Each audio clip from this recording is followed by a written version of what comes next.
Absolutely. Absolutely. Welcome, welcome to the Inner Space Covent Garden talk. Our talk today is Free Yourself from the Efficiency Trap. Now, I don't know about you, but efficiency came about because I really wanted to get the most out of my life, enjoy every minute. And so I thought I've got to be efficient and effective. And then I fell into the trap and it became busy. Mm, And we become that. We become almost like mm, that becomes a description of us. And we end up working late, working harder, working always. I don't know about you, but you may also be doing things better and faster, but are they always things that matter? Have you considered the energy and intention you bring to what you do? Have you become so efficient that you haven't noticed how you're being?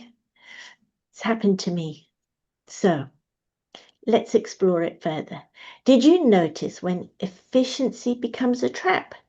Because being efficient doesn't mean you're being effective. So we've asked mm, our speaker today to share two things on two areas.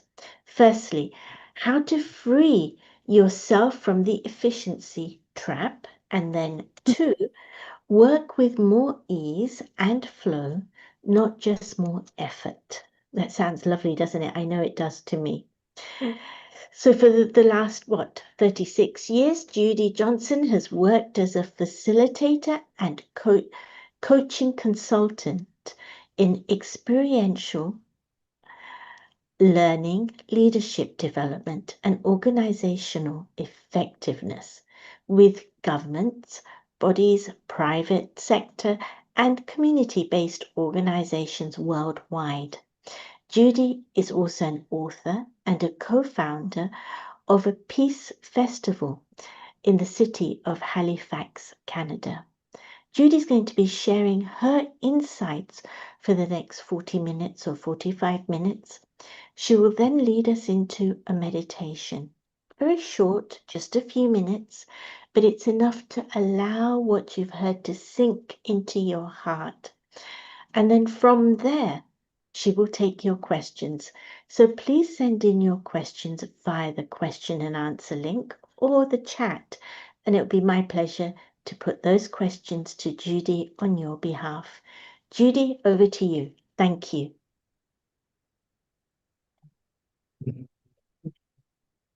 Thank you, Artie.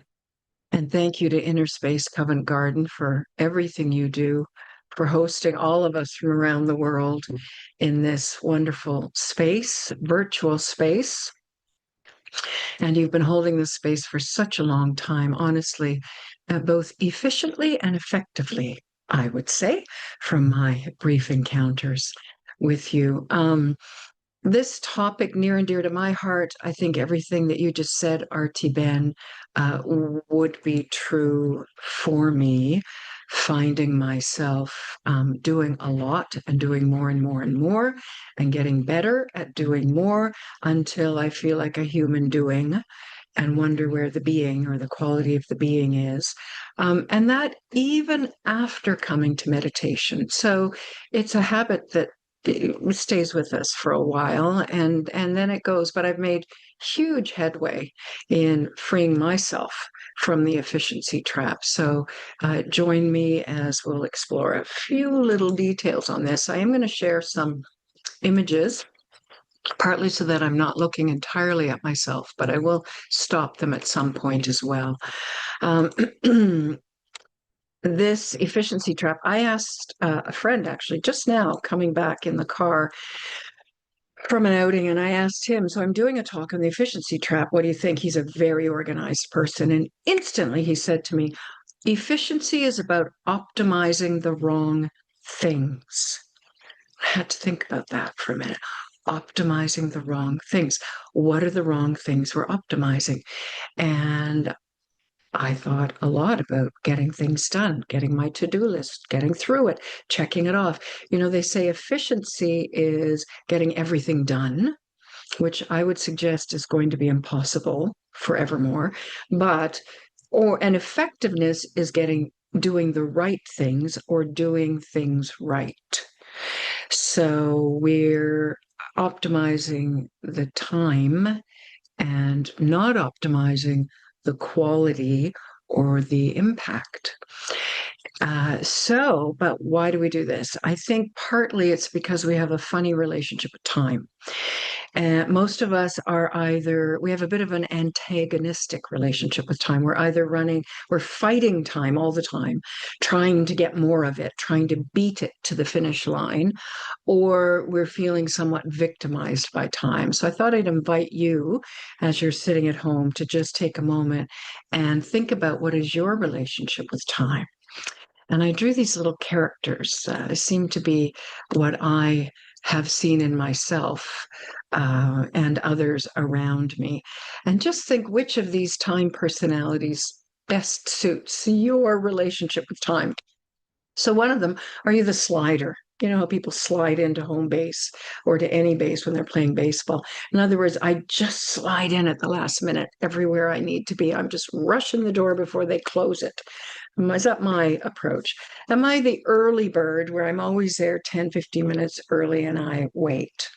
Um, am I on the dot punctual? I'm not sliding in. I arrive dignified, let's say, but I'm on the dot punctual. Am I always running behind? The meeting has always begun and I'm sending the note saying on the way. Am I the running behind? Or am I just, in my own world, moving at my own pace? And each of these probably flavor a little bit my approach to efficiency, but definitely my relationship with time is a big variable in the efficiency trap because well, the seduction is different for all of us, but there's some commonalities between all of them. But the idea that my relationship with time is antagonistic. It's not a friendly relationship. I think for many of us, how we got in this trap, there's this great fear of missing out.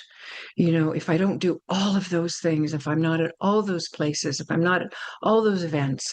And so somehow I'm juggling so many different things because I'm afraid. I'm afraid that I'll fail if I don't do all of those extra things I meant to do at work, or I'm afraid that I'll miss out socially, friendship, even social climbing.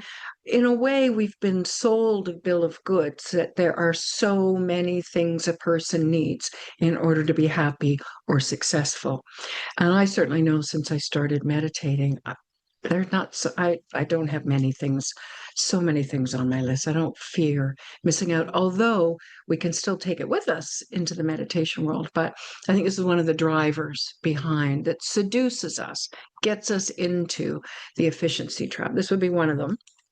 And I think the other would be, we live in a world right now that really values efficiency. Since the Industrial Revolution, we have been trying to produce more and more and more in less time.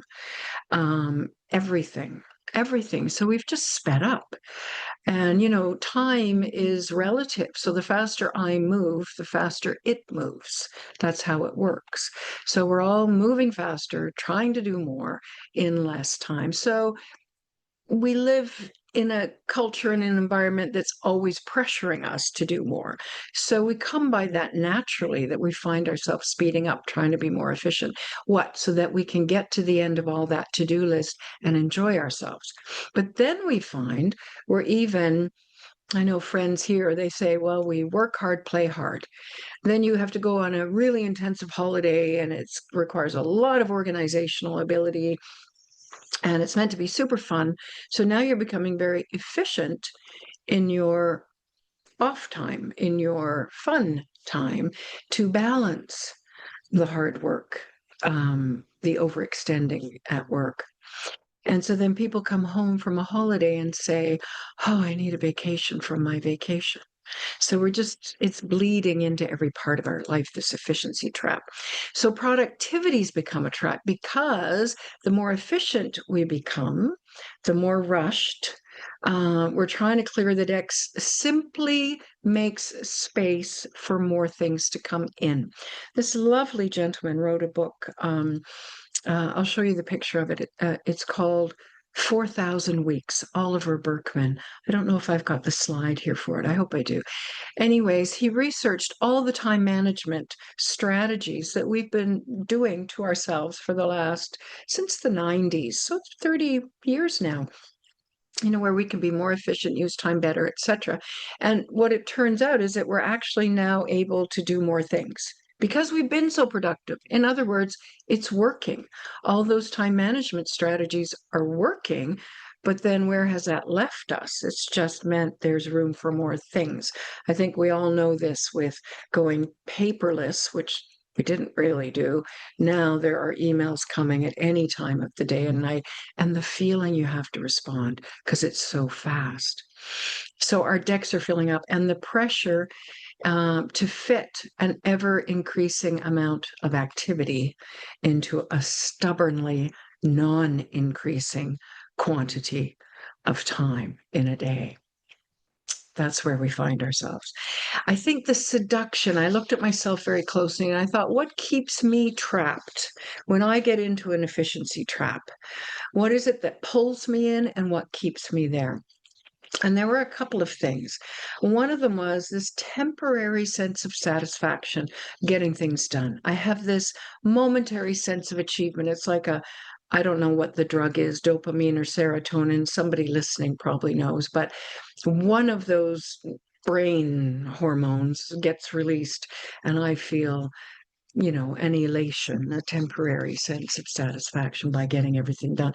So that's one kind of seduction. That's what pulls us into the trap. Another one, I think, again, it's a temporary sense of satisfaction, but the mental stimulation. It's an addiction, actually, but to multitask, to have so many things on the go at the same time, and to be answering the phone or responding to a text on my phone while I'm also checking out a little PowerPoint online while I'm cooking something because we work from home. You get the picture. We have become accustomed to a much higher level of mental stimulation. And that's another seduction into or it keeps us stuck in the efficiency trap. And the other one was a feeling of power.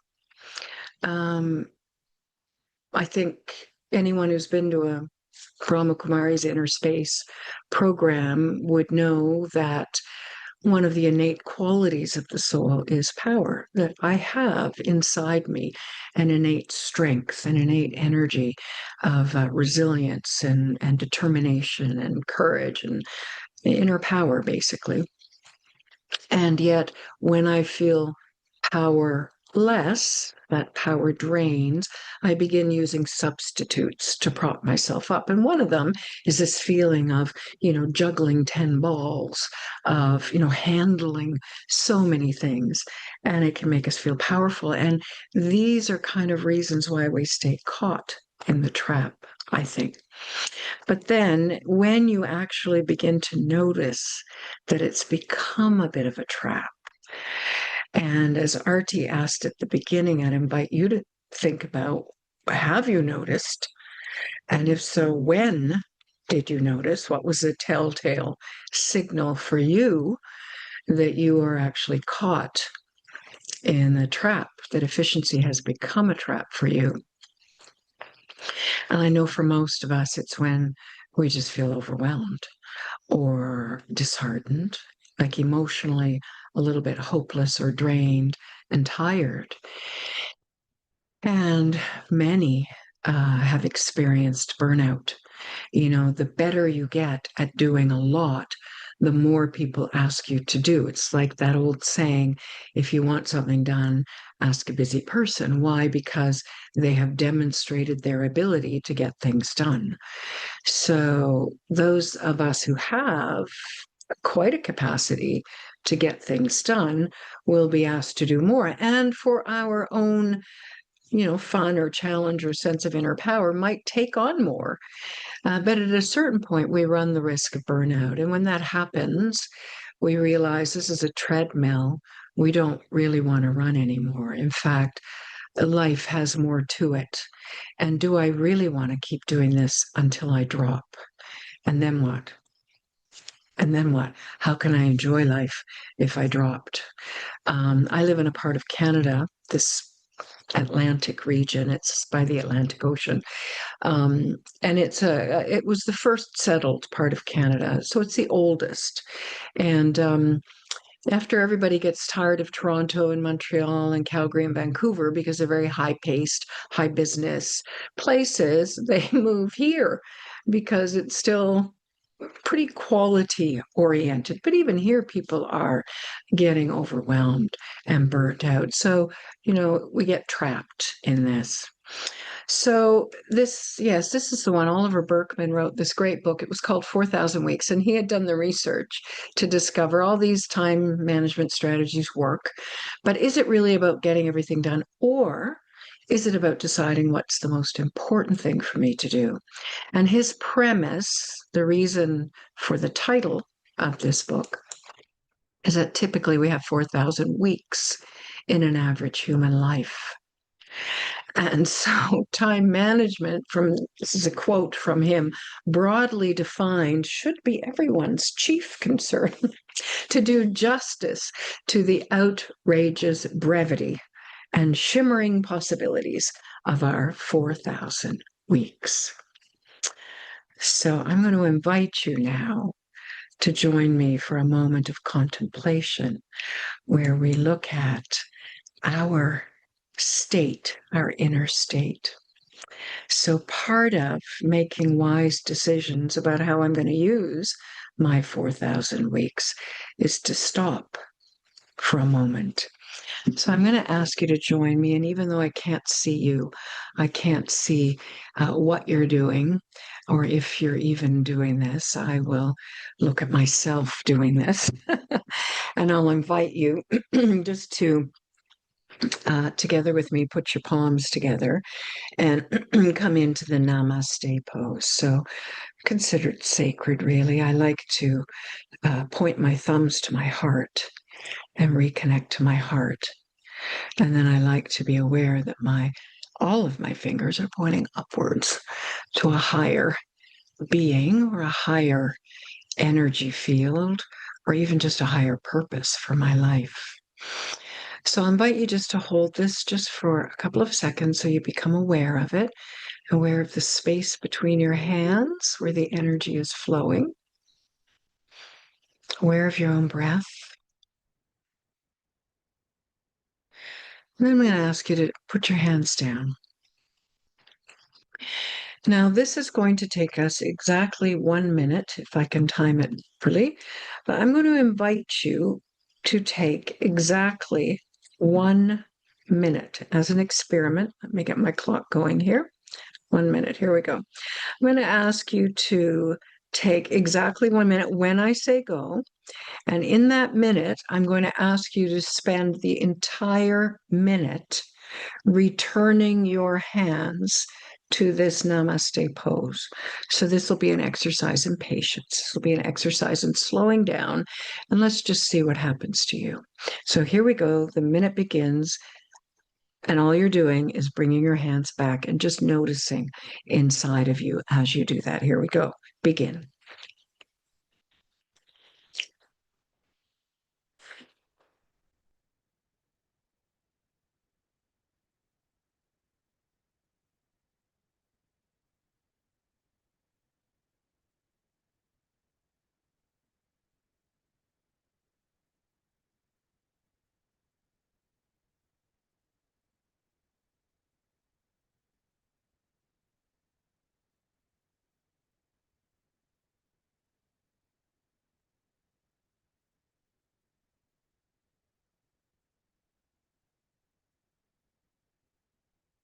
We're halfway there.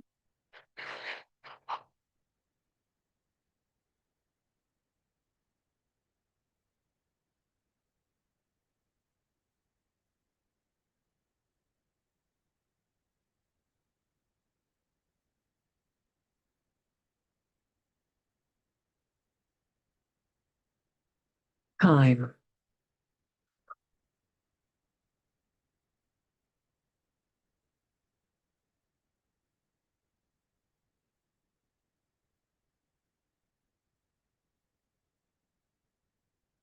Just reflect for a moment on what was your experience of going slow like that?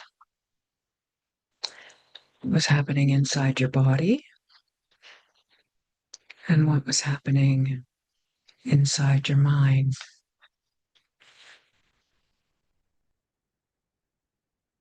And I can feel my own energy slowing down. I hope you can hear me and not the big drill that's drilling outside the house here.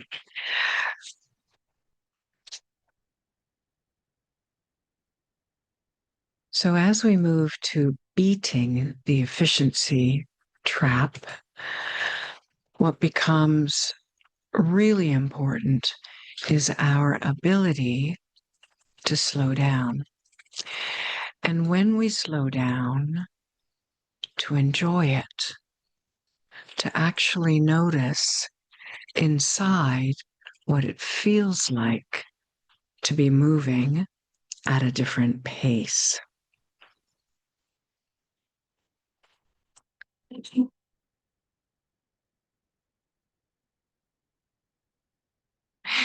Because I'm going to suggest that to beat the efficiency trap, I actually want to learn how to use my energy in each moment in an accurate way. I'm going to redefine efficiency as the accurate use of energy in the moment. So I'm not wasting anything. I might be moving really fast and I might be getting a lot done, but I also might be wasting a lot of energy. I might be making mistakes. I might not be even noticing how revved I have become inside, and therefore how I might be blustering through and past people, blustering through and past key signals, key signs for what's actually needed in this moment. So true efficiency, I believe, is using energy in the moment, every moment, in an accurate way. It's learning to read quickly what is needed in any moment, and then using the energy, which includes the resources of time, money, thought energy, and other people's energy. So human resources as well, in a worthwhile way. So the question is, why would I want to do this? Besides the fact that I'm going to be much happier. I'm going to feel much better about myself. I am going to move through life in a much more dignified way. But also, from my experience, I'm going to be and I'm going to be living my life according to my choice, not driven by the treadmill of the pressure around me, the fear, or compulsion, or habit in me. I'm going to feel better, but also I'm going to suggest that I'm going to use, I'm going to have a higher impact too. That the quality of the energy inside everything I do will be better quality energy and therefore a better quality output. I believe that most of us who are trapped in the efficiency trap are in denial about our impact. We actually believe we're making a really great impact. But what I've noticed is that if I am putting satisfying energy into everything I'm doing, so if I'm enjoying what I'm doing it while I'm doing it, guaranteed the outcome will be higher quality. So the quality of the outcome reflects the quality of the energy I put into it. Therefore, putting good energy into it determines a good energy outcome. When you're in efficiency trap mode, you're only thinking about getting it done, getting it done, getting it done, getting it done. So you get lots done. I would suggest we're in denial if we think it's all high quality. I know here when we plan programs for the center, from the very beginning, 30 years ago when I began, somehow we all understood that we had to enjoy the planning process in order for the event itself to be a good quality event. And if we were enjoying the preparation, if we were talking about the topic ourselves in a way that made it interesting, that lit us up, that made us inquisitive, that inspired us, if we were doing that, then the people coming to the program were also going to feel that way. If we were asking questions that we already knew the answers to, then we thought others would feel maybe that it wasn't all that interesting for them either. So I think efficiency is about the satisfying, the nature of the energy you put into things to get better outcomes. So that's why I um, have stepped out of the efficiency trap to a large degree. I can't say 100%, but today I think I could say a solid 75%.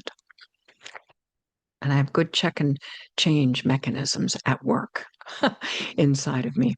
But I'd like to offer to you the four things that a little framework that's helped me and to help me. And I guess one of the principles I would bring, I'd forgotten about this one.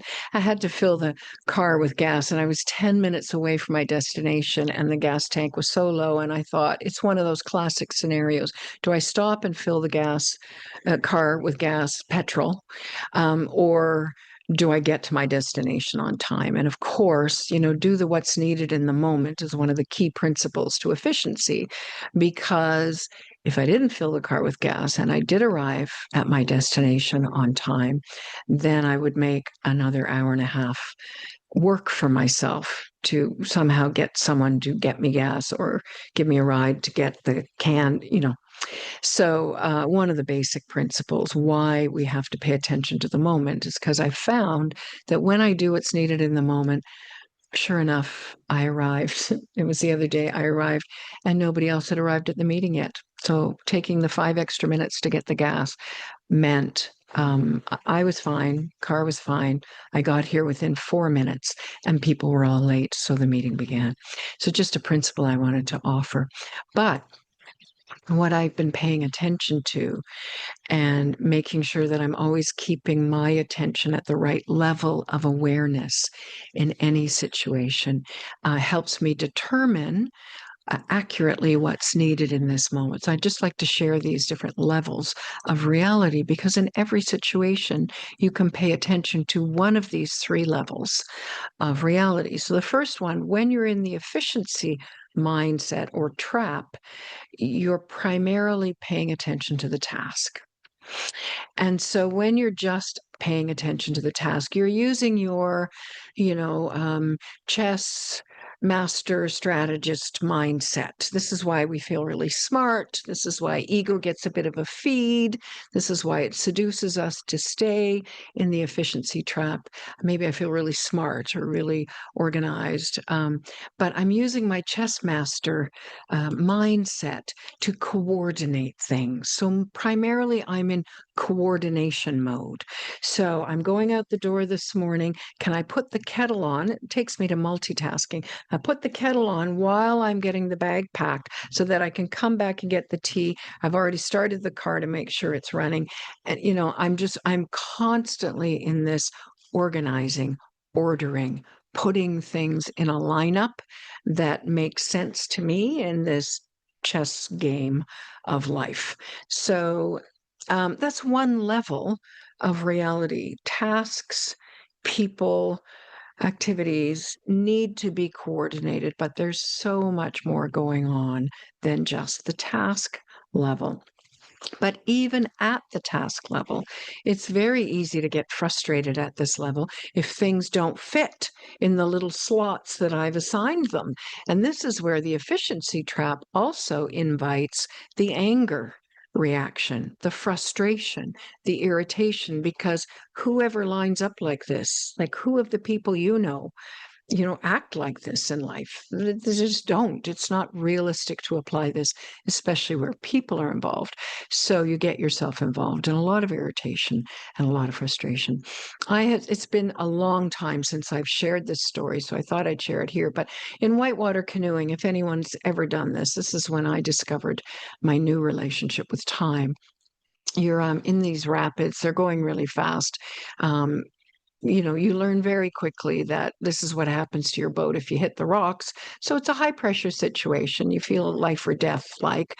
Um, but what happens is you discover very quickly in this situation that you have one of two options.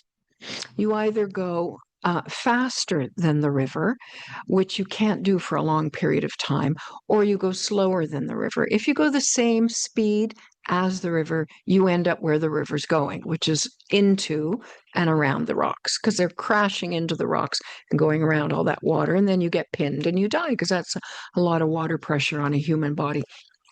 So you learn quickly that what you do is you back paddle. You push, even in a big rapid like this, you can back paddle. It doesn't take much energy. And the boat stays still while the water's raging beneath you. And it's pretty exhilarating, I have to say. And in that, few moments that you're there, you reposition the boat slightly so that the bow, the point of the boat goes towards the V. The waves curl, and as they curl, there's a little V right in the middle. You aim for the V. So you just reposition the boat slightly, a draw, which is what she's doing, and he's done a push or a lever. He'll push the back of the boat so that they position the boat perfectly, and then you go really fast for about 5 strokes, as hard and fast as you can. You go straight through, and in that moment, you're going faster than the river. So you control the boat. You don't control the boat unless you are going faster or slower than the river. That's where I learned. I didn't enjoy this, the decade that I did it, but I learned a lot. One of the things I learned is that maximum control is when you are going slower than the river. And I think this applies to time. So even if it's just managing tasks, trying to get them all done, I've discovered that if I move slower than time, if I am the one to set my own pace, I bring an energy of quietude, of inner silence, of kind of mastery. Then more things get done at higher quality, and I am dignified throughout. So that's my checking mechanism. Am I dignified in this moment? If I'm not, then I'm rushing. And as I rush, I make mistakes, and I think I'm in denial about getting so much done, but I'm actually having to redo, undo, make up for the fact that I spoke harshly to someone in my speed. So moving too fast is not really tenable. Moving slower, very sustainable. Worth a try. But that's the task level. But now let's consider what efficiency looks like when a bunch of other people are involved. That's just me managing my tasks throughout the day. Let's consider when we look at other people, because other people don't really like to be managed efficiently. Um, they chafe against that a little bit. So there's another level of reality going on in anything we are doing. There's the task level, but then there's the energy exchange level. And at this level, it's about what is the energy between myself and the other person with whom I'm involved at this moment to get anything done. And this is the level of human interconnection. So, of course, as you get older in life, you don't want to burn bridges. You know that everything in the world gets done through relationships. And if you have good relationships with people because you've been respectful, because you've understood what's important to them in any situation, and you've accommodated, the task can accommodate the people within it. If you've done that, then what you get is a great degree of cooperation. And so efficiency with people is to pay attention to what matters to them. Why? Because it's a long-term investment on all the interconnections, the web of relationships. This morning, I called somebody I knew 20 years ago, hadn't seen for 20 years ago, because somebody I know wants to buy a house. He sells houses. He's still working. He met us this morning. I went to see a house on behalf of this person. And 20 years later, the relationship, it was a genuine, happy, warm greeting. He made space and time in a very busy day to see us. And yes, he's a businessman, but he's at the end of his career. He doesn't need the money. I know he did it for a relationship. So relationships over time are, and efficient investment of my energy because they build cooperation, which means people offer themselves to the task. They offer their hearts, they offer their minds. Their cooperation is invaluable. It gets things done. So this is at the energy exchange level. Another at the energy exchange level, what's happening between people is if people come to you with an idea, collaboration is, so where coordination's lining things up, cooperation is offering to help. Collaboration is a much higher level. And at this level, I have an idea, you have an idea. We put our two ideas together and we get 5, or we get 25, or 105, meaning we create together something new and innovative that neither of us on our own would have brought. Now, this is efficient. Rather than spending years in conflict, one department, another, one leader, another, one person in a social gathering, another, working at odds with each other. Collaboration requires me to be efficient with my own energy so that I can listen to somebody else's idea and I can find wiggle room. I can find the way that our ideas could maybe blend and make something new. But this requires me being efficient with my own energy so that I'm not resisting everything everybody's saying. Why? Because I'm on the fast track to getting 100 things done today. And this conversation is just delaying me. Instead, if I'm aware that the energy exchange level, I'm aware that we have the potential here to collaborate, to create something neither of us had thought was possible.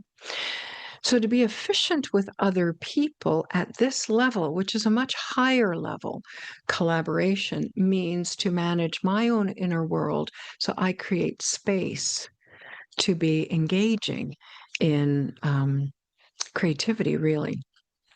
But the next level is the highest. And this is in every single situation I'm in. There's the task, there's the people, the energy exchange between us. And is it satisfying? Is it kind? Is it respectful? Is it fruitful? And then there's the higher purpose. When I think about every situation from a higher level, I can see, oh, there's something bigger going on here. There's something much more interesting going on here. And then I have a different lens through which to decide how to make optimal use of the energy in this moment, which I remind you is the definition of efficiency I'm bringing today, optimal use of energy in the moment. And so the higher purpose, probably many of you have heard this story of the bricklayers. There's a big pile of bricks and there's 3 bricklayers and one is asked, what are you doing? Well, we're carrying the bricks here over there because they're going to make a wall. Yes, the second bricklayer, what are you doing? Well, we're making a wall that will be, on the outside of this building. Great. He asked the third bricklayer what he's doing. He says, we're building a place to worship God. And which of those 3 is more satisfied with their work? Which of them loves their work more? Which of them's putting higher quality energy into their work and probably therefore energy into the building and the beauty of what people will experience in that building? So there's always a higher purpose in any situation. And this is called co-creation. We don't really know what's being created here because there's something bigger than us at play. We don't really know what that is, but we tune into our sort of higher energy. And therefore, we can see, oh, different things in a situation emerge as important. And paying attention to those things then helps us move forward efficiently. And I'm going to suggest that that's like putting a focal point.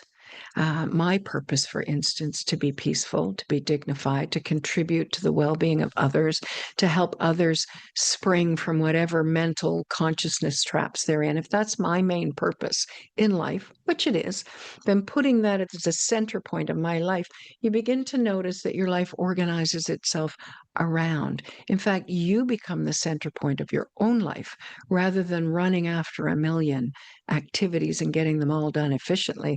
And the drama of life tends to organize itself around you. which is a very sweet experience. And I would say this is maximum efficiency. I'm using minimal energy on my part to get more and more things done. Why? Because life begins to cooperate with me when my eye to efficiency is optimal use of energy in each moment. I think I'm supposed to end there. I think it's exactly 6:12. Okay, 6:11. And do a meditation. Is that right, Artie? So those are some of the thoughts I wanted to bring. I've just been kind of playing with this topic today and yesterday, actually.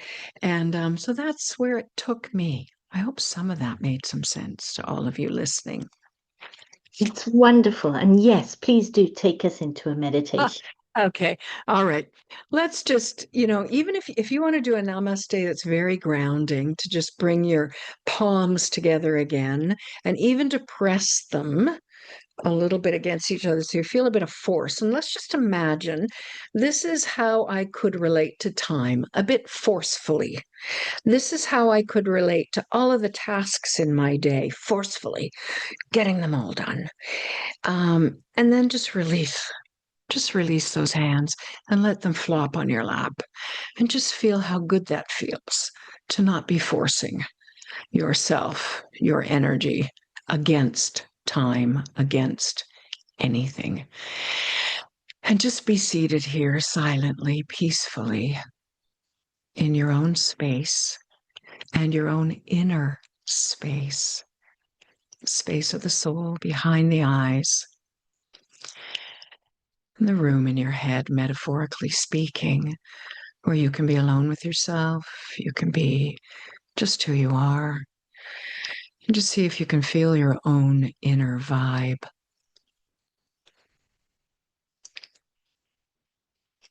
I'd just like you to put this beautiful vibe of yourself at the very center of your life, and that this energy, this beautiful energy of silence, of stillness, of peace, of dignity, of kindness, of love, happiness, you can put that at the very center of your life and just imagine that maximum efficiency is for you to hold this energy in such a way that it begins to create an organizing kind of principle in your life. It begins to attract.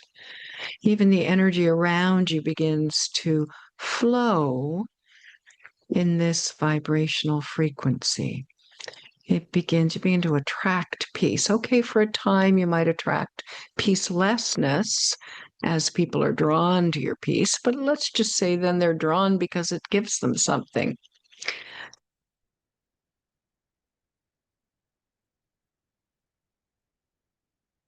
Sorry, I'll have to go between phone call there. So just hold this energy of self at the center and consider that this could be so powerful, this energy, that it creates like a vortex of energy around. The energy begins to flow around this beautiful core or focal point that is you. Very sorry about that phone. I didn't know it could ring so many times. Om Shanti.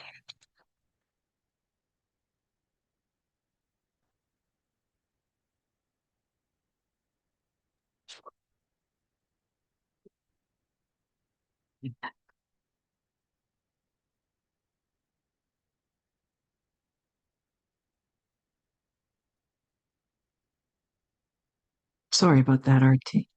Oh, I didn't notice it. I have to confess until you pointed it out to me. But thank you. Anyway, it's an interesting talk. You covered areas that I've never thought about when it comes to efficiency. And Actually, I really enjoyed the meditation because it was almost like a little conversation, supportive conversation with myself, which was very, very nice. So thank you. Hmm. Hmm. The questions I think will be coming through. There's one that's come through, and the person is saying that sometimes I get things done, so I'm not wasting time thinking about them. That's the things that I need to do. Um, but I'm not present in that Hmm. moment. Hmm. This is still a trap. So how do I get over this and still be present? Hmm. Beautiful. Um, Honestly, I can say for me, paying attention to well, basically that meditation we just did, m- bringing myself into the present moment, but bringing myself back to myself so that I feel my own energy. Very often in the get things done trap, the efficiency trap, I'm only paying attention to others. I'm paying attention to the outside world. Have I got everything done? And sometimes that includes people pleasing. Are they happy? Are they okay? Have I done what they need me to do? And so I've lost complete focus on self and on the energy inside of me that is the energy I feel best in. And I have every right to feel best in my own space and my own energy. And I think a little bit of denial, I know we can fake it and appear to be present and not be present. I know I went through a phase like that. And in fact, actually having kids really helped because they're like a mirror. If you're faking peacefulness with your kids, they are going to blow up all over the place. Um, you can't really fake it. And people who are paying attention will discern that you're not really paying attention to them, you're not really present, and they'll record that in them. And it will register as a not feeling respected or not feeling cared for, because actually giving our attention to a person or a situation is kind of the most significant act of love in a way that we can offer each other. It's just pay attention to each other. So if that's not being done because you're task focused, then that's what's missing. That's the absence that will be felt by the others and ultimately by yourself, because that's relational. That's the energy exchange in the relationships. Mm, I like I like that because it's not that you aren't focused, it's just what are you focused on? You've put meaning behind it. And the person saying thank you for the beautiful response there. I was wondering if you could unpick this thing of going slower than the river a little more for us, because Mm, London can get really fast paced. Maybe mm, Halifax isn't that fast mm, paced, but mm, London's become a bit more like New York. Um, mm, and whether you're working in the office or you're working at home, we are juggling far more things, particularly if we're mm, working from home. The children, maybe your parents or somebody else who's elder in the family. It's the work, but also it's the plumber coming to fix the pipes and etc. etc. And in the past, we would have done, okay, the plumber's coming today, I've got to block out this half day from work kind of thing. And you yeah, try and be having a meeting and addressing the plumber's need and making sure the children are fed and dot dot dot dot dot. yeah, yeah. This is the result of, I think, COVID on that level. I haven't Mm, seen that kind of manicness before. Yeah, mhm, people worked long hours and hard, but not so manic, juggling all of these things. mm, The river is the drama of life. How do I yeah, slow myself down when life is moving faster and faster? And not just faster, but with force. And the other thing in this for me, and it was touched on in our morning lesson today, I think, this whole thing of when there's a certain vibe, everybody's thinking in a certain way. Maybe they're all stressed, or maybe everybody's really scared, and you get taken over with this emotion that's going on around you. How do you manage all of that? Mm. Well, that's a big question. I mean, back to the river, people like to paddle level class two. Like what you would have seen in that picture would have been a class three river. That's kind of the most you can do in an open boat, a canoe. Other than that, like you're on Niagara Falls, it's a class five. And so I think it's a metaphor for time. Time is moving very fast. The pressure is there. The pressure of water is enormous when you're in a river in an open boat like a canoe, different than a anyway. um so you feel the pressure. It's intense, and that's why it was so exhilarating to viscerally, like in your body, feel that I am more powerful when I'm back paddling and going slower than this raging river with tons of water pressure.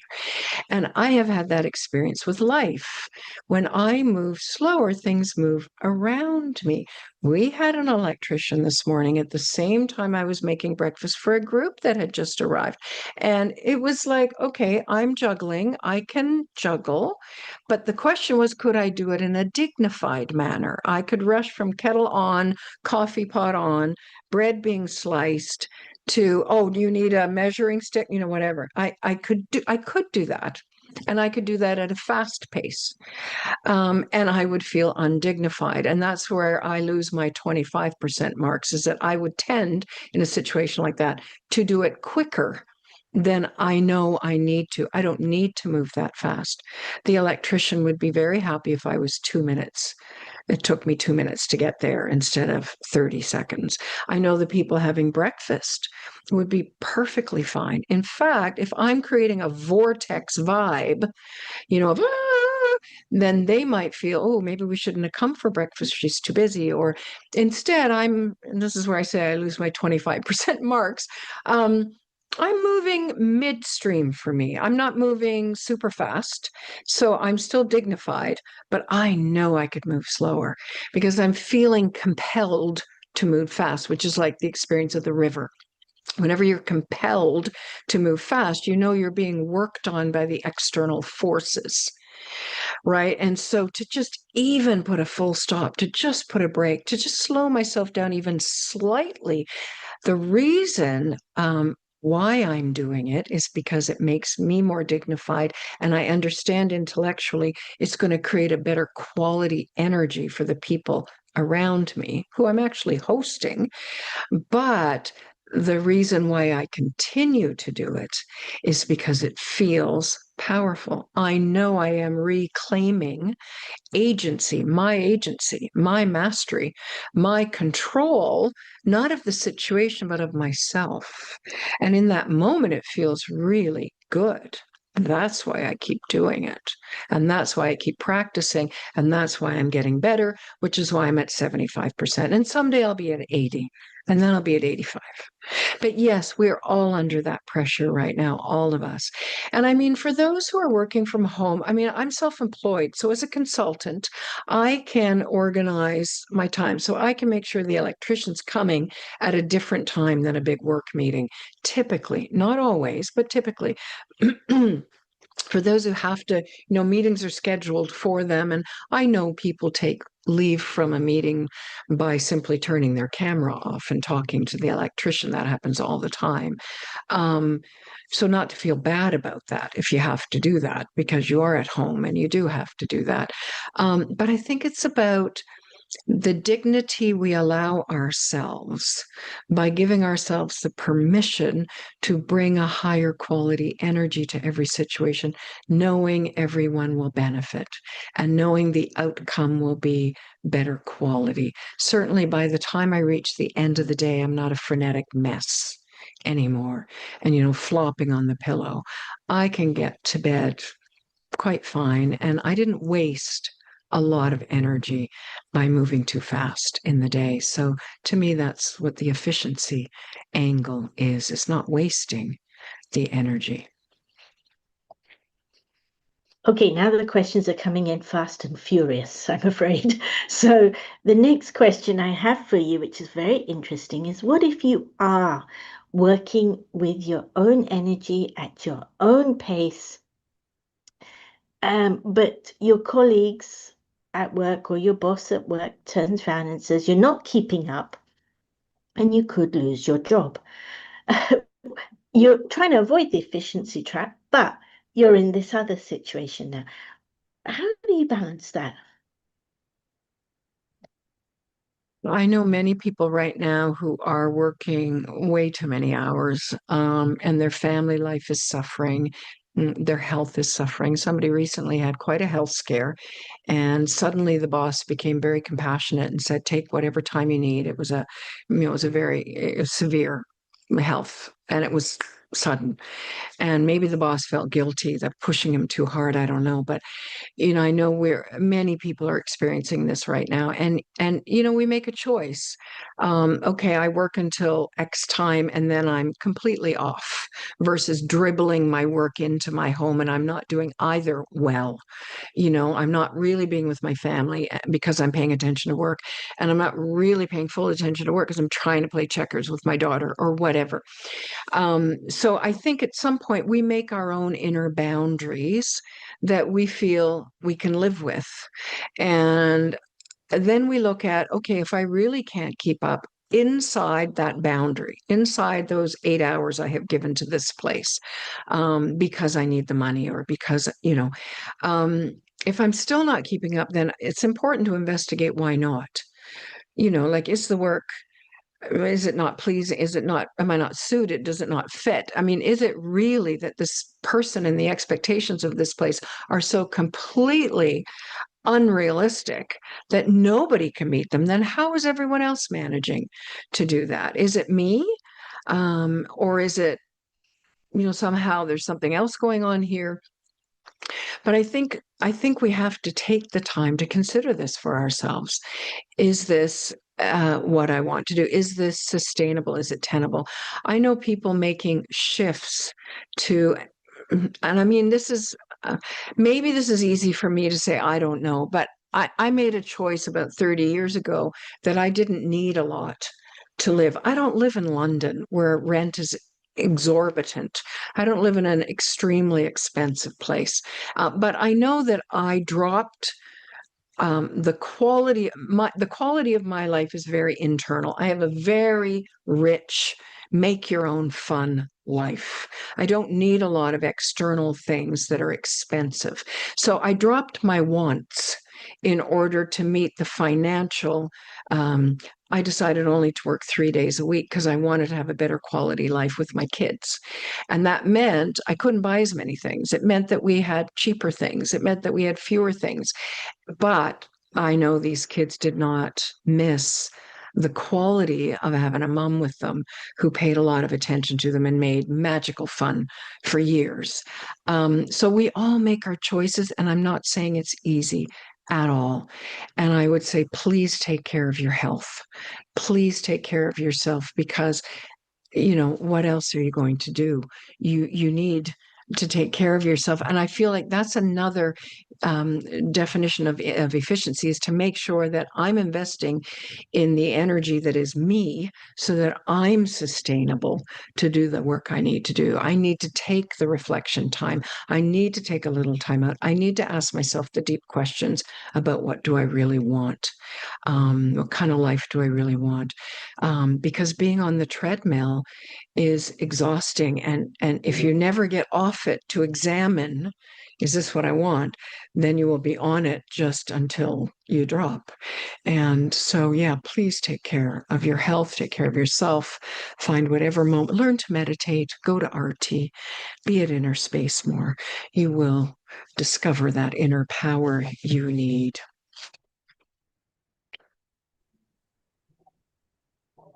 Thank you. I know we've come to the end of our event, but there are two questions that I can put to you. Is that possible before I? Mhm. Yeah? Okay, thank you. So one of them is, how can I definitely escape from this endless loop of the desire of success? It's what drives me to work harder and Yeah. succeed and prove my worth. But I'd like to stop or at least find a balance.